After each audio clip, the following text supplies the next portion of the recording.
Mwah, ah. Yeah.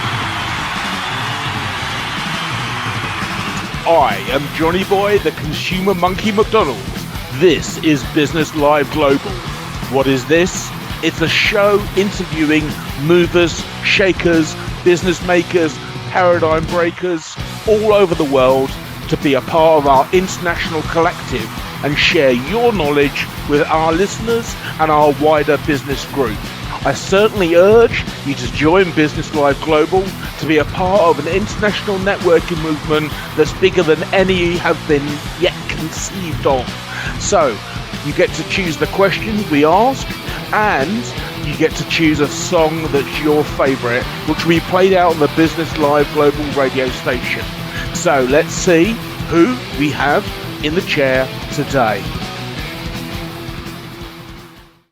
Founder of Tech London Advocates and Global Tech Advocates, I give you Russ Shaw, CBE. Russ, how you doing? I'm great, Jonathan. Good to be with you today.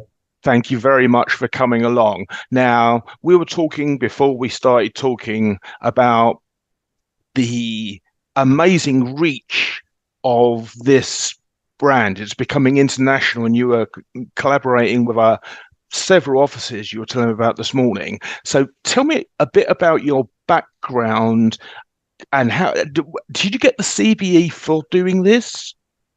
Yes, the CBE were for services to business and technology. And I think it was recognition of the work that I've done with these communities, starting with Tech London Advocates 10 years ago, and now expanding them. We've got groups across the UK and around the world. So basically, we're a grassroots community coming together to support startups and scale-ups in their various ecosystems. And a lot of what we do is around connecting people, helping people to network, introducing people to investors, to recruit talent, etc.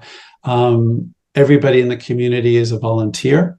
I do all of this pro bono as my give back to tech, because tech has been very good to me in my previous life. So I felt that there was a real need to bring together an open, inclusive, diverse community of tech leaders 10 years ago. Jonathan, never in my wildest dreams would I have imagined I'd be sitting here with you today saying, oh, we've got over 30 groups around the world and 30,000 advocates in 70 countries. It's been quite remarkable. But this open, inclusive, volunteer-driven concept has really resonated in many places. Well, absolutely, because, and I mean, whether or not you know this technically as well as experientially, purpose is what drives satisfaction in life. And you were telling me about, how the licensing fee is a minimal amount because it's not about making money. It's about, and the more groups you create, the more connections you can make. That's right. That's right. I mean, we've got so many people. So if somebody says, I need to meet somebody in Manchester, I need to meet somebody in Singapore, great. We can help you to do that. I mean, managing a community of volunteers obviously presents its own unique set of challenges, because these folks are entrepreneurs and founders. They're investors. They're from big corporates. They're academics. They're from the professional services world. And sometimes somebody might say, oh, Russ, I know I've been involved with this particular group in Tech London Advocates, but I now need to go raise a Series A. So I need to disappear for 6 months. Right. Okay, that's fine. Can you find us somebody who can step in while you're away? And usually that happens, but that's kind of a unique set of challenges that comes with managing an amazing force of volunteers. The flip side is, I love what I do, and you use the word purpose. I get to see people's better angels every single day of the week. I see them giving that little bit extra to make a difference. If it's mentoring somebody, introducing somebody, explaining, what does quantum mean to a broader group of people who don't understand what quantum is. That to me is the joy, if you will, of running this community. Well, yeah, it's fantastic. And we met at the Inspirational Women in STEM and Construction of House of Lords. Yeah. And it was fantastic to be in that room. But on a previous interview, actually, Alexandra Knight, when I interviewed her, and we were just saying there's not enough. So, in your opinion, what are the biggest strengths and the greatest challenges that UK tech is facing? Yes, maybe just starting with the challenges, because I see two which are interlinked with each other. Okay. One is around a workforce that is skilled to support the growth that we can plan for in UK tech. We have got to do a much better job as a nation equipping everybody so nobody's left behind. And this is not turning everybody into coders and programmers, but just giving people even some basic digital skills. And I think there's something like 2 million people in the country who don't really even have access to digital. So there's that piece of it. And linked to that is the complete lack of diversity and inclusion that we've seen in tech over the years. I mean, the wonderful thing is many people are focused on it. You know, we have our two largest working groups are our Women in Tech group and our Black Women in Tech groups, and they do phenomenal work, but the needle is just not moving fast enough. And we have to keep banging the drum, because I truly believe, Jonathan, UK tech will become even stronger. And you and I were at the STEM and construction event. Look at all the amazing women we saw at that event. And you just think, oh, if we had, you know, all of those folks and so many more working in UK tech, we would be the world leader. We are one of the world leaders, but I think there's plenty of upside. The flip side is our strengths. We've got a talented pool of entrepreneurs across the country, people with great ideas who are thinking about innovation all the time. We have a really good pool of investors. And, you know, 10 years ago, the government made it easier for angel investors to invest in startups and scale-ups. That's been really, really positive. You know, we have had some visas over the years to attract overseas talent, because our strength as a UK tech ecosystem is not just because we have good local homegrown talent, it is interspersed with great international talent so that the tech knowledge transfer takes place. So those are some of the things I see about UK tech. And, you know, if you look at the metrics, Jonathan, we are the third largest tech ecosystem in the world. US is number one, China's number two. I do think India will surpass us. India in 10 years will have the largest tech sector in the world.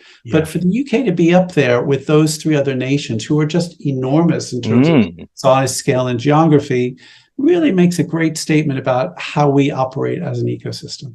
So an entrepreneur looking at this, looking at you speaking at the moment, an investor looking at this, looking at you speaking at the moment, how do we get in touch with you? Sure. Yeah. Just lots of ways. One, if you just go onto our website, it'll talk about how you become an advocate. Usually that means getting somebody to send their email to me, and then I send them a welcome email. I still personally welcome everybody in the group with a welcome email 10 years later, but there's a reason for that.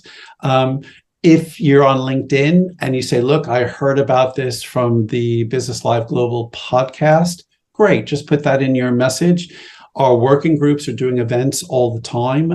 Next week, our Black Women in Tech group is doing a great event.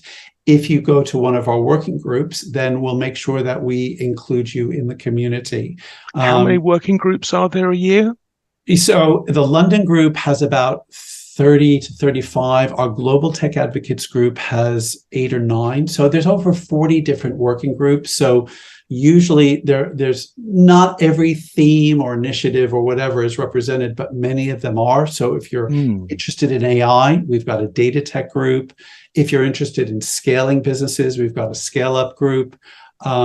We do every 2 years, we talked about investors, I do something called our Investor Showcase, where we bring together, because we have hundreds of investors in the community. It's one of our most popular events where we have the investors do the talking. What are they interested in? What excites them? What's going on in the IPO market?